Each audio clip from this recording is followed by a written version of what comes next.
નમસ્કાર દર્શક મિત્રો, હું મનીષા મહતો. આપ જોઈ રહ્યા છો સ્પાર્ક ટુડે ન્યૂઝ. સૌપ્રથમ આપ સૌને આજ રોજ બતાવવા માંગીશ કે આજ રોજ વડોદરા શહેરના મહેમાન બન્યા છે સમીર સોની. બિલકુલ આપણે જાણીએ જ છીએ અને આપ તો એમને દરેક વખતે અત્યારે મોટા પડદા પર જોઈ ચૂક્યા છો. સાથે નાના પડદા પર તો હું એમને પહેલાંથી જ જોતા આવી છું. વડોદરા શહેરના તેઓ મહેમાન બન્યા છે. તેમની જે બુક છે તે લોન્ચ કરવામાં આવી છે અને તેનું પ્રમોશન કરવામાં આવી રહ્યું છે. અને સાથે જ આજરોજ વડોદરા શહેરમાં તમે તેમને સાથે લાઈવ પણ મળશો, પરંતુ તે પહેલાં સ્પાર્ક ટુડે ન્યૂઝના માધ્યમથી આપણે એમની સાથે વાત કરીશું. સૌप्रथम आपનું स्वागत है स्पार्क टुडे न्यूज़ में.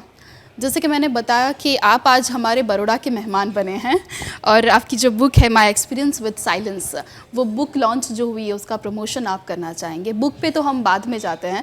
सबसे पहले आप बताइए, एक तो आपका नाम भी है ना कि समीर सोनी, तो गुजरात से काफ़ी कनेक्शन लगता है. तो पहले बताइए कि बड़ौदा में आके आपको कैसा लग रहा है? बहुत अच्छा लग रहा है. आई थिंक मैं पहले यहाँ शूटिंग के लिए आया हूँ मगर मुझे घूमने का मौका नहीं मिला. और मेरी वाइफ नीलम वो गुजराती हैं और अक्सर लोग मेरा नाम सुन के बोलते सोचते हैं तो मुझे गुजराती में शुरू हो जाते हैं. तो मेरा ऑब्वियसली अगर आपकी वाइफ गुजरात से है, थोड़ा नज़दीक का वो रिश्ता है हमारा. तो अभी तक जितना देखा है it's wonderful. I am enjoying it. आपने नीलम जी की बात की तो मैं आपको एक किस्सा बताऊंगी. मेरा ही आज सुबह ही मैंने मम्मा को बोला कि मम्मा समीर सोनी जी आ रहे हैं. उन्होंने बोला वो जो नीलम है उनके हस्बैंड ना. मैंने बोला हाँ हाँ वही आ रहे हैं. तो आपको मतलब इतना अच्छे से, मतलब मैं तो पहले से ही आपको देखते हुए आई हूँ. जैसे आपने बोला कि बड़ौदा में आप ऐसे जनरली शूटिंग्स के लिए आते हैं, काफ़ी कम टाइम मिलता है, काफ़ी बिजी शेड्यूल्स होता है आपका. तो सबसे पहले आपने जब गुजरात की बात कर ही दी है तो बताइएगा कि गुजरात का खाना आपको कितना पसंद है, क्योंकि वो घर पे तो बनाते ही होंगे. हमें इतना मालूम है हर चीज़ में मीठा मिल जाता है, पता नहीं किसी कारणवश. मतलब हाँ, और मेरी बेटी को भी गुजराती खाना काफ़ी पसंद है. तो कुछ ना कुछ हाँ, मतलब खाने में भी ढेपला ये वो. हाँ बिल्कुल, क्योंकि गुजराती खाना जो बनता है उसमें चीनी डाली जाती है, फिर वो दाल. हाँ, मैं ओरिजिनली दिल्ली से हूँ, पंजाबी हूँ. तो वो आइडिया समझ नहीं आता, मुझे समझने में टाइम लगा. मैंने कहा इसमें ये मीठा क्यों है, मगर अब आहिस्ता आहिस्ता अब आदत हो गई. खाने में ऊपर से चीनी डालता हूँ मैं. अब आदत हो गई है रहते रहते. हाँ, अब अच्छा लगता है. अभी तो मतलब एंजॉय. કહીએ છીએ આપણે ઘણી બધી વસ્તુઓ ગુજરાતી થાળીની આપણે વાત કરીએ તો દાળમાં શાકમાં આપણે મીઠું નાખતા જોઈએ છે, જે ખાંડ છે. હવે વાત તો આપણે કરી લીધી વડોદરા અને ગુજરાતથી, પરંતુ હવે આપણે પુસ્તક ઉપર આવીશું. आपने जो बुक अभी लिखी है, सबसे पहले आप बताइए कि आपने कैसे शुरू किया कि मुझे ये बुक और इस टाइटल के साथ लिखनी है. देखिए, मुझे लिखने का शौक़ काफ़ी पहले से था और मैं अक्सर अपनी एक डायरी टाइप लिखता था. जो होता है कि अगर आप कुछ सोच रहे हैं वो अब हर किसी से बात नहीं कर सकते हैं, तो मैं लिखता था, जिससे एक प्रोसेस था जिससे अपनी दिल की बात आप बाहर ला सकते हैं. तो ये काफ़ी सालों से मैं लिख रहा था. बीच में जब कोविड का टाइम आया तो काफ़ी हालचाल ठीक नहीं जो लग रहे थे आसपास. सब लोग कोई ना कोई डिप्रेशन में जा रहा था, कोई कुछ हो रहा था लोगों के मतलब. तो उन दिनों मुझे अप्रोच किया गया कि अगर आप अपनी मेमोइर्स लिखेंगे. मैं क्या, अगर मैं लिखूंगा तो मेरे पास कुछ लिखा हुआ ऑलरेडी है, जिसमें मैंने अपनी पर्सनल बातें, अपने पर्सनल थॉट्स लिखे हैं जो एक इंट्रोवर्ट के बारे में होते हैं. तो मैंने कहा मैं वो लिखूंगा. तो मेरी बुक में प्रोज है, पोइट्री है. ये नहीं है कि मेरी कहानी कि मैं ऐसा था, मैंने ऐसी फिल्म की, क्योंकि मुझे लगता नहीं मैं अभी तक उस मुकाम में पहुंचा हूँ कि मैं अपने बारे में इतना बढ़ा चढ़ा के लिख सकूँ. तो मगर मैं एज एन ऑथर लिखना चाहता था कि like prose and poetry. And introversion में और मेंटल हेल्थ में मुझे काफ़ी दिलचस्पी है. तो वो टॉपिक, और कोविड के टाइम पे ऐसा हुआ भी था, मेरे बहुत करीबी मित्र हैं उनकी डेथ हो गई थी. तो मैंने कहा काफ़ी लोग हैं जो काफ़ी चीज़ों से गुजरते हैं मगर बोल नहीं पाते हैं, बोलने से झिझकते हैं. इसलिए मैंने कहा ये इस किताब का आना ज़रूरी है. तब बिल्कुल, तो कह सकते हैं कि आपको लिखना तो बहुत पहले से पसंद था, आप डायरीज लिखते जाते थे, और कोविड में जो आपने जो भी सिचुएशन आपने देखी उससे आपने कनेक्ट किया. बट ये जो नाम दिया गया है एक्सपीरियंस विद साइलेंस, क्या मतलब कहना चाहेंगे आप? साइलेंस क्या? ये एक्चुअल सच्चाई है. ये कुछ साल पहले, मतलब शादी से पहले एक्चुअली, अब तो मैं साइलेंस नहीं रख सकता. अगर तो मैं जो किताब पढ़ता था उसमें लिखा जाता था कि हर एक इंसान को दिन में कुछ घंटे या कुछ अपने आप एकांत में रहना चाहिए, साइलेंस मेंटेन करना चाहिए। तो मैं सोचता था कि उसमें क्या ख़ास बात है। तो मैंने एक्चुअली ट्राई किया कि कुछ टाइम के लिए मैं बात ही नहीं करता था, या एक दिन अगर शूटिंग नहीं कर रहा हूँ तो किसी से बात नहीं करता था। मैं देखना चाहता था कि अंदर क्या होता है, कैसे ख्याल आते हैं। और उसी दौरान काफ़ी मेजर चंक डायरी का लिखा गया था, जो उसमें मुझे अपने बारे में पता चल रहा था कि मैं क्या हूँ, क्या नहीं हूँ, क्यों हूँ। क्योंकि आप नॉर्मली क्या है कि आप अकेले बैठते नहीं हैं, और आजकल के टाइम में तो इतनी डिस्ट्रैक्शन है। अगर आपको किसी को बोलो ना पनिश करना है, उसे बोलो 10 मिनट बैठे रहे, बिना फ़ोन छुए, बिना मोबाइल देखे, बिना आईपैड देखे, बिना कुछ देखे कोई नहीं बैठ सकता है। तो मैंने एक्चुअली साइलेंस मेंटेन किया था। ये पूरा एक्सपीरियंस कोई ऑलमोस्ट 2 साल तक of and on, of and on, of and on, of and on, कभी 1 हफ्ता बात नहीं की, कभी 2 दिन बात नहीं की।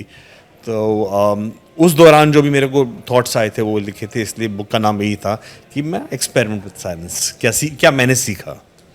બિલકુલ જે તેમને શીખ્યું છે, જે તેઓ સમજ્યા છે અને તેમના દ્વારા સંપૂર્ણ આ જે બુક થકી તેમના દ્વારા અત્યારે જે બુક લોન્ચ કરવામાં આવી છે, માય એક્સપિરિયન્સ વિથ સાયલેન્સ, ખૂબ જ સુંદર અત્યારે સંપૂર્ણ અત્યાર સુધીનો તમને जो एक्सपीरियंस है તે તેમના દ્વારા આપવાનો એક પ્રયાસ કરવામાં આવ્યો છે। सर, बुक के बारे में तो आपने काफ़ी लोगों मतलब बता दिया है, आप लोगों का कैसा मतलब अनुभव हो रहा है, क्या आप चाहते हैं इसमें से लोगों को क्या देखने मिलेगा? जो अभी तक जो रिएक्शन भी मिला, और मैं ये देखना चाहता भी हूँ, और तभी मैं इस बुक को प्रमोट कर रहा हूँ। मैं अपने आप को प्रमोट नहीं कर रहा हूँ। अगर आप देखेंगे किताब के कवर में मैंने अपनी तस्वीर भी नहीं डाली है, क्योंकि मैं नहीं चाहता कि लोग सोचें कि मेरी कहानी है। मुझे लगता है कि जो हमारा जिस दौर से पूरी दुनिया गुजर रही है, जिसमें सोशल मीडिया इतना हावी है, आप हर एक इंसान को दिखना चाहिए, नज़र आना चाहिए, ये करना चाहिए, वो करना चाहिए, कितने फॉलोअर्स हैं आपके, ये वो, इतना प्रेशर है। स्पेशली जो यंग जनरेशन है, जो अगर करना नहीं भी चाहते, करना पड़ता है कि आप कौन सी पार्टी में दिख रहे हैं, किसके साथ हैं, पीछे आपके कोई मर्सिडीज़ गाड़ी खड़ी है। इतना दबाव सोसाइटी डाल रही है, और तभी आप देखेंगे मेंटल हेल्थ पे भी काफ़ी फ़र्क पड़ रहा है। और जितने जो यंगस्टर्स हैं, जो सुसाइड की कहानियाँ आती हैं, तो मैं उनको बताना चाहता था कि आप अकेले नहीं हैं। क्योंकि कोई इस पे खुल के बात नहीं करना चाहता, जो प्रेशर पड़ता है। क्योंकि हमारी पूरी सोसाइटी एक ही तरफ जा रही है, बिगर, बेटर, स्ट्रॉन्गर, रिचर, वो। तो एंड ये काफ़ी लोगों ने बोला कि पढ़ के कि मुझे लगा कि जैसे मेरी थॉट्स किसी ने लिखी हैं। तो यही मेरा इंटेंशन, यही मैं चाहता था कि एक कोर्स करेक्शन होना चाहिए, कि ज़रूरी नहीं है कि अगर सोशल मीडिया है कि आपको दिखना ज़रूरी है। क्योंकि कई लोग होते हैं जो सोचते हैं कि ये मुझ में कुछ खराबी है।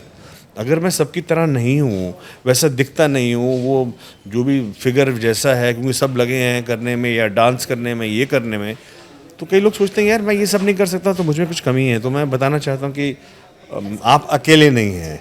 मैं 20 साल से एक्टिंग कर रहा हूँ, मैं भी ऐसा ही हूँ। मतलब आपने ये जो पूरी बुक लिखी है, अपने बारे में नहीं लेकिन लोगों को आपने कनेक्ट करके ये बुक लिखी गई है, जिसमें लोग खुद को कनेक्ट कर पाएंगे कि नहीं ये चीज़ है। जहाँ तक आपने सोशल मीडिया की बात की, आप भी ज़्यादा सोशल मीडिया उतना यूज़ नहीं करते, क्योंकि मैंने देखा भी है, और आप खुद भी उतना ज़्यादा इन्वॉल्व नहीं है जैसे कि आजकल इतना चल रहा है सोशल मीडिया। देखिए, मुझे एक्चुअली शायद ये एक नई जनरेशन की बात है। क्योंकि मैं कोई 3 साल पहले ही मैंने सोशल मीडिया ज्वाइन किया है। पहले मैं ना फेसबुक में था, ना ट्विटर पे था, ना इंस्टाग्राम पे था। मगर मेरी एक फ़िल्म जो मैंने डायरेक्ट भी की थी, तो वो रिलीज़ हो रही थी, तो जो प्रमोट कर रहे थे उन्होंने कहा सर आपको एक ज़रूर होना चाहिए आपका भी, जिससे एटलीस्ट आप लोगों से तो बात कर सकते, कनेक्ट कर सकें। तो तभी मैंने सीखा, और मैंने कोई शो भी कर रहा था, पंच बीट कर रहा था, जिसमें जो आज के युवा हैं वो बता सर आप ऐसे करो, ऐसे करो। तो नई जनरेशन है, मगर इसके फ़ायदे भी हैं।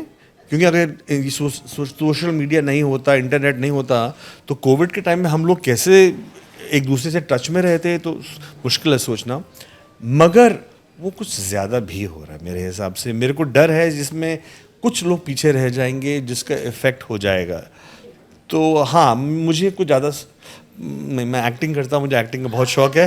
कैमरा ऑन होता है मैं वो कर लेता हूँ, लिखने का शौक़ है लिख लेता हूँ। बाकी मैं घर में मुझे मोबाइल से नफ़रत है, मुझे आसपास भी आता है ना, तो और मेरा फ़ोन हमेशा साइलेंट में रहता है। अगर मेरी मम्मी मुझे फ़ोन कर रही हैं, वो नीलम को फ़ोन करेंगी, बोलेंगी समीर को बोलो फ़ोन उठा ले अपना। मुझे नहीं, बिकॉज़ हर एक 2 मिनट में हर एक 2 मिनट में, मतलब ऐसा क्या हो गया? पहले मतलब जब जब मोबाइल नहीं था तब भी हमारी लाइफ चलती थी ना, तब अगर आपकी फ्लाइट या ट्रेन 1-2 घंटे लेट हो गई तो मामूली बात थी। अगर कोई आजकल आजकल कोई 5 मिनट लेट हो जाता है, क्या यार मैं तेरे को मैसेज तो किया था, तूने जवाब नहीं दिया। लेकिन मेरी मम्मी बोलती हैं कि अरे तुम फ़ोन नहीं उठाया। मैं कहा मामा मैं 24 घंटे फ़ोन को अपने गले में लटका के तो घूम नहीं सकता ना। तो हाँ, मुझे थोड़ा,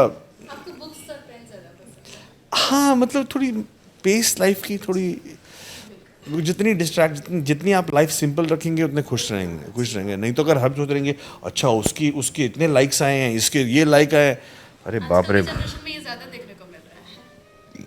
और अभी अभी तक ठीक है, आगे जाके उनका क्या होगा, क्या असर पड़ेगा, हमें नहीं मालूम, क्योंकि ये सडन हुआ है, ये ओवरनाइट, ये नहीं कि आज से ग्रेजुअली ग्रेजुअली ग्रेजुअली। तो इसके फ़ायदे भी हैं, इसके नुकसान भी हैं।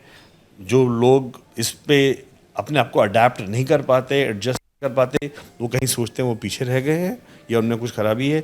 और इसी बुक में मैं अपना एक्सपीरियंस शेयर कर रहा हूँ। तो यही मेरा सोशल मीडिया का कहना है। It's important but you have to be careful. And question रहेगा, सनफ्लावर सीड्स के साथ काम करने का आपका कैसा एक्सपीरियंस है? मैं पूरा श्रेय इस किताब का सनफ्लावर सीड्स को ही दूंगा, प्रीति चतुर्वेदी को, क्योंकि वो ही थी जो मेरे पास आई थी पूछने के लिए क्या है। और हर एक मोड़ पे उन्होंने मेरा हाथ पकड़ा के हेल्प मुझे की है, क्योंकि मेरी पहली किताब है, मैंने कभी किताब लिखी नहीं, तो मुझे पता नहीं था कि ये ठीक है कि नहीं है। और वो इतनी पॉजिटिव हैं, इतना पॉजिटिव एनर्जी देती है मेरे को। तो उनके ऑनेस्टली उनके सहमति के बिना मैं बहुत कम काम करता हूँ as for writing is concern. अगर मैं किसी दूसरी किताबें लिख रहा हूँ, मैं उनको सैम्पल भेजता हूँ कि प्रीति तुम्हारा क्या ख्याल है।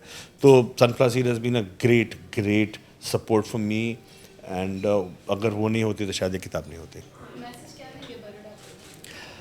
बड़ौदा का सारे भारतवासियों को यही एक ही मैसेज है, स्पेशली बड़ौदा को ही नहीं, कि हाँ सबको ये है कि आप एक चीज़ आप डिसाइड कीजिए कि आपकी लाइफ में क्या चीज़ क्या मायने रखता है।